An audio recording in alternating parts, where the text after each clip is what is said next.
Hey les bambins, j'espère que vous allez bien, en tout cas moi ça va nickel.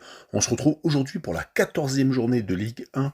10 matchs à analyser ensemble qui sont les suivants. 3 contre Auxerre, Ajaccio, Strasbourg, Angers contre Lens, Lorient, Paris Saint-Germain, un match au sommet qu'on n'a pas l'habitude de voir, Clermont contre Montpellier, Nice, Brest, Reims reçoit Nantes, Toulouse contre Monaco, Lille-Rennes, un deuxième sommet entre équipes qui sont dans la première partie de tableau, et enfin Marseille contre Lyon, l'Olympico. N'hésitez pas à venir nous rejoindre sur le site VIP, également sur les réseaux sociaux, Twitter, Instagram et Telegram, où il y a une code safe et une code fun tous les jours. N'hésitez pas à mettre le petit commentaire qui va bien, le petit pronostic également pour venir me concurrencer également. Mettez-moi un petit pouce pour faire remonter la vidéo et surtout abonnez-vous. Et avant d'attaquer, un point sur le classement. Premier, le Paris Saint-Germain avec 35 points. Deuxième, Lens avec 5 points de retard. Donc ça commence à se décrocher derrière le leader. Troisième, Rennes avec 27 points, à égalité avec Lorient qui a le même nombre d'unités. Cinquième, Marseille, 24 points, qui est totalement décroché du leader d'une part et également du second. Il est à égalité avec Monaco qui est avec 24 unités. Septième, Lille, 22 points. Et huitième, Lyon avec 20 points. Donc l'Olympico a toute son importance en fin de classement. 15e Nantes avec 12 points, à égalité avec Auxerre qui est 16e mais qui a un goal average moins important. 17e Strasbourg avec 10 unités, à égalité avec Brest qui est 18e mais un goal average moins important. 19e Ajaccio 8e et Angers dernier avec le même nombre de points mais un goal average de moins 17 au lieu de moins 12 pour les Corses. Et on attaque avec la première rencontre 3 qui reçoit Auxerre, un des derbys méconnus du championnat. Les équipes ne sont pas si éloignées que ça sur la carte de France, en tout cas 3 quand ils reçoivent Auxerre ou Auxerre quand ils reçoivent 3. C'est toujours beaucoup de passion. Les Troyens sont sur 2 défaites sur les 5 derniers matchs, toutes compétitions confondues, et 3 matchs nuls. Donc c'est une équipe qui n'est pas en train de s'écrouler totalement. Ils sont 12e et pour une fois ne sont pas encore relégables à ce moment de la saison. Ils ont réussi donc à accrocher Reims, Ajaccio et Lorient à chaque fois à la maison et ont perdu à Nice et à Paris, et à chaque fois avec un seul petit but d'écart, marque quand même 3 buts au Parc des Princes. Il faut le souligner. Auxerre vient de remporter enfin une victoire, ce qui leur permet de repasser au-dessus de la barre de relégation. C'était contre Ajaccio 1-0, sinon il est resté sur 4 matchs sans victoire, mais avait obtenu tout de même 2 partages de points contre Brest et contre Nice à chaque fois à la maison, et a perdu à Clermont et à Reims, et à chaque fois sur le score de 2-1 sur cette rencontre. Je vois bien une victoire de 3, 2-1 avec la double chance 1N et une cote à 1,37. On enchaîne avec Ajaccio qui reçoit Strasbourg. Les Ajacciens n'ont gagné qu'une fois sur les 5 derniers matchs et c'était à Marseille, au Vélodrome, c'est à noter. Depuis, malheureusement, c'est un peu plus compliqué, surtout qu'ils viennent de perdre à Auxerre, où ils auraient peut-être pu gratter un point, comme il l'avait fait à 3 par exemple le 16 octobre, un but partout, mais depuis malheureusement une défaite contre le Paris Saint-Germain, 3-0, est venu un peu compliquer les choses et ils sont donc en train de retomber. Ils sont actuellement 19e, ils vont jouer contre Strasbourg, qui vient de faire 2 retours consécutifs contre Toulouse et contre Marseille. À chaque fois ils étaient menés 2-0 et à chaque fois ils sont revenus à 2 buts partout.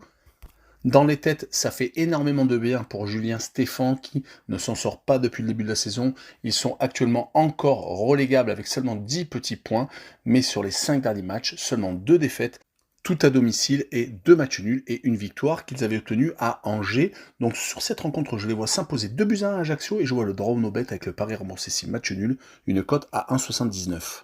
On enchaîne avec Angers qui reçoit Lens. Angers dernier reçoit Lens second. Angers est reparti dans ses travers. 5 défaites sur les 5 derniers matchs. C'est très compliqué. Certes, leur calendrier n'est pas évident car ils ont rencontré sur cette période Marseille, Rennes et Monaco. Mais les défaites contre Strasbourg et contre Toulouse, où à chaque fois ils ont pris 3 buts, montrent que c'est une équipe très friable, surtout qu'ils vont jouer contre Lens, qui ne prend quasiment plus de buts. Un seul pour l'instant, c'était contre Lille, et c'était un pénalty encaissé. Sinon, 4 victoires donc sur ces 5 dernières rencontres, avec à chaque fois donc 0 but encaissé contre Lyon, contre Montpellier, contre Marseille et contre Toulouse. Rappelant tout de même qu'il y a Marseille et Lyon si vous ne l'aviez pas noté. Sur cette rencontre, je les vois s'imposer 1-0 à Angers avec le moins de 3 buts sur le match, une cote à 1,64.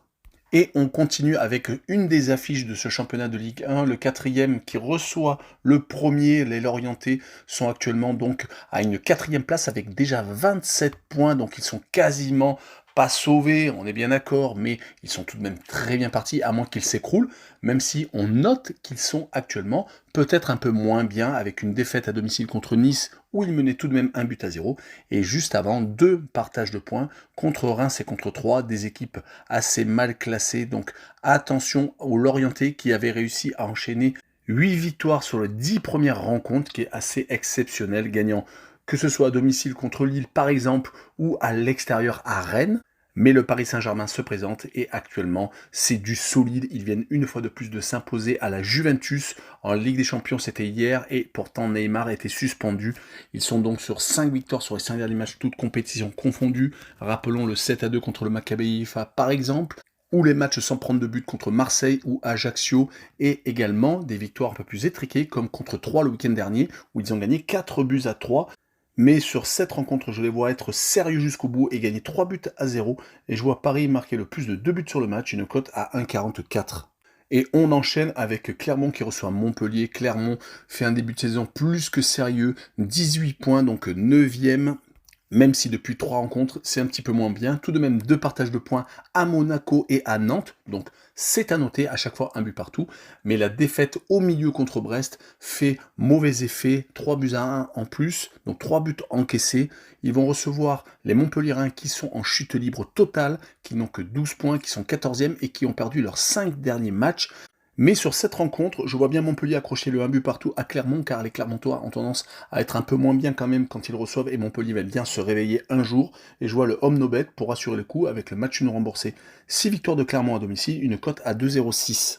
La rencontre suivante est Nice contre Brest. Les Niçois jouent à Cologne, un match très important en Ligue Europa Conférence qui va sceller peut-être leur sort pour se qualifier pour les 8e ou les 16e de finale de la Ligue Europa Conférence. On l'espère au moins pour eux. En tout cas, les Niçois sont sur le réveil. 4 matchs sans défaite, 2 matchs nuls, et les 2 dernières rencontres se sont soldées par 2 victoires contre le Partizan de Belgrade et également à Lorient, ce qui fait vraiment plaisir pour les Azuréens qui étaient en galère depuis le début de la saison. En tout cas, ils vont recevoir une équipe de Brest qui de son côté est relégable, qui vient certes de ne pas perdre sur les 2 derniers matchs avec une victoire à Clermont 3-1 et un 0-0 à domicile contre Reims, mais faisant attention car les Brestois sont capables de s'écrouler à n'importe quel moment comme ils le font malheureusement souvent. Je vois une victoire de Nice 2-1 et je vois le plus de 2 buts sur le match, une cote à 1,47. Et on continue avec Reims qui reçoit Nantes. Les Rémois sont une équipe du milieu de tableau, 13e, qui ont tendance à être assez irréguliers. Ils sont actuellement pourtant sur une très bonne série, c'est-à-dire qu'ils n'ont plus perdu depuis 5 matchs. On fait 4 partages de points et ont gagné contre Auxerre. Je dis irrégulier car on a eu l'habitude l'année dernière que Reims ait des bonnes périodes et malheureusement également des mauvaises périodes. Ils vont recevoir donc des Nantais qui jouent en Coupe d'Europe ce jeudi à l'Olympiakos, qui va également jouer sa qualification comme les Niçois et qui est également sur une bonne période. 4 matchs sans défaite, 2 victoires contre Brest et Karabag en Ligue Europa déjà, et 2 matchs nuls contre Nice et contre Clermont. Donc sur cette rencontre, je vois également un partage de points, un but partout, et je vois le home no bet avec le match nul remboursé. 6 victoires de Reims à domicile avec une cote à 1,81. On enchaîne avec Toulouse-Monaco pour un retour en Ligue 1. Toulouse n'est pas ridicule. Certes, ils viennent de perdre 3-0 à Lens, mais restés sur 4 matchs sans défaite. 2 victoires assez intéressantes contre Montpellier ou Angers, où ils ont marqué au moins 3 buts à chaque fois. Et des matchs nuls à Lyon et contre Strasbourg qui montrent qu'ils sont en place. Leur adversaire du soir va jouer en Coupe d'Europe contre l'Étoile Rouge de Belgrade. Il y reste sur un succès ce week-end contre Angers, ce qui fait du bien, car il n'avait plus gagné depuis 4 rencontres. S'était incliné assez lourdement, avec beaucoup de buts encaissés contre Trabzonspor d'une part, et à Lille, même s'ils avaient réussi à marquer 3 fois dans le Nord. Mais les 2 matchs nuls contre Clermont et à Ferencváros montrent que tout de même, c'est une équipe qui ne lâche rien, même si elle est menée. Et sur ce match contre Toulouse, je vois bien un 2 buts partout, peut-être avec la fatigue de la Coupe d'Europe. Et je vois le away no bet avec le match non remboursé. 6 victoires de Monaco à l'extérieur pour assurer le coup. Une cote à 2,03.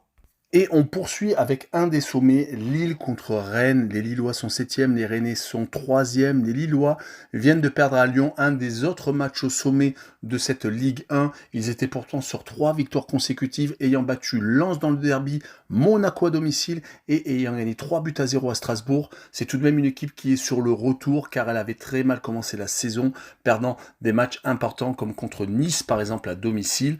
Ils vont recevoir donc les Rennais qui sont l'équipe en forme actuellement de la Ligue 1 avec le Paris Saint-Germain qui n'a perdu que 2 points sur les 5 derniers matchs, toutes compétitions confondues. Et encore, c'était en Coupe d'Europe car en Ligue 1, c'est vraiment impressionnant. 5 matchs, 5 victoires. Mais avant d'enchaîner ce match contre Lille, il va falloir jouer les Chypriotes de Larnaca ce jeudi. Mais je vois quand même une victoire des Lillois à domicile qui vont faire respecter, comme ils l'ont fait contre les Lensois, leur supériorité et peut-être un Jonathan David en feu. En tout cas, je vois une victoire 2-1 et la double chance 1N avec une cote à 1,47. Et on finira avec Marseille contre Lyon. Les Marseillais sont sur une dynamique totalement négative. C'est incompréhensible, surtout quand on voit le début de saison où ils ne perdaient pas. Certes, ils avaient eu ces 2 défaites initiales en Ligue des Champions contre Tottenham et contre Francfort, mais c'était quand même beaucoup mieux. Mais la défaite en Ligue des Champions a sans doute donné un énorme coup de massue sur la tête des joueurs de Tudor, qui sont donc 5e en championnat, à 6 points de Lens et à 11 points du Paris Saint-Germain. Rappelez-vous que lors du sommet contre les Parisiens, c'était le 16 octobre, ils n'avaient que 3 points de retard, donc depuis, c'est la chute libre. Les Lyonnais, qui vont être leur adversaire du soir, sont sur 2 victoires consécutives depuis le changement d'entraîneur blanc ayant remplacé Peter Bosz, avec 2 victoires donc à Montpellier et contre Lille surtout, qui montrent qu'ils sont de retour. Ils avaient enchaîné 6 matchs consécutifs sans victoire. Donc les Lyonnais ont tendance en plus à s'imposer à chaque fois au Vélodrome. Donc pour enfoncer la tête des Phocéens, je vois bien les Lyonnais s'imposer 2-1 et je vois la double chance N2 avec une cote à 1,73. Voilà, on en a fini avec cette vidéo. N'hésitez pas à venir mettre un petit commentaire, un petit pronostic, un petit pouce et surtout abonnez-vous. Ciao les bambins!